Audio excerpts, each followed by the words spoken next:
Leading the Whitewater Valley into the future of how you get news. The best coverage in the Whitewater Valley from the best news source. Kicks 96 and WHON Video News with Jeff Lane.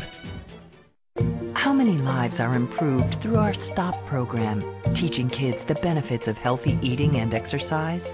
More than you know. More Than You Know is closer than you think. Reed Hospital and Healthcare Services. Welcome to Kicks 96 and WHON Video News. It's Thursday, May 29th. I'm Jeff Lane. Last night, the Richmond Community School Board passed a resolution that will directly tie board members' pay to student performance. Here's how it'll work.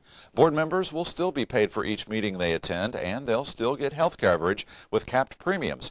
But in order for each board member to receive a $2,000 stipend, 3 specific goals must be met by students. Those goals include 81% passage rates on ISTEP exams and a 71% graduation rate. Those figures represent drastic improvements. It's a bold move, kind of a gutsy move. It puts the board in a similar situation that you have asked other employees to put themselves into, and that is believe in the students enough to peg your compensation to their performance. The board's passage of the resolution was unanimous. The man accused of causing a crash on New Year's Eve on Warnley Road that killed an unborn child is out of jail following a plea and sentencing hearing.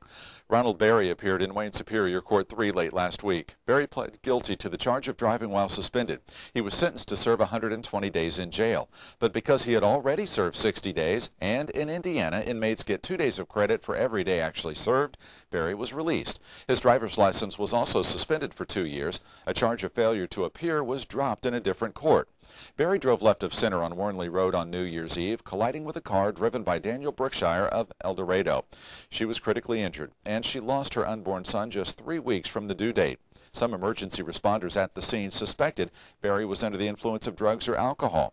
Berry was driving a couple months later despite the suspended license when he was involved in a crash on South L Street. He has had at least 2 previous DUI convictions in Wayne County. A sometimes heated 2.5-hour meeting of Randolph County officials left more questions last night than answers regarding the courthouse reconstruction project. The issue last night was a 25-foot setback requirement. Last week, the Board of Zoning Appeals denied a variance request. Last night, County Attorney John Tanner said the board misunderstood its own rules and that the setback applies only to the front of the structure. Planning Director Kathy Flatter vehemently disagreed with that theory, saying the building has 4 fronts. Now there could be a legal fight. There's also no clear path for the immediate future. A project manager presented 8 different options to deal with the setback dispute.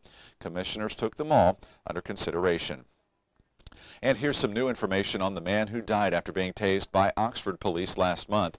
Toxicology results, which have just been released, show that the blood alcohol level of 24-year-old Kevin Piscura was 4 times the legal limit.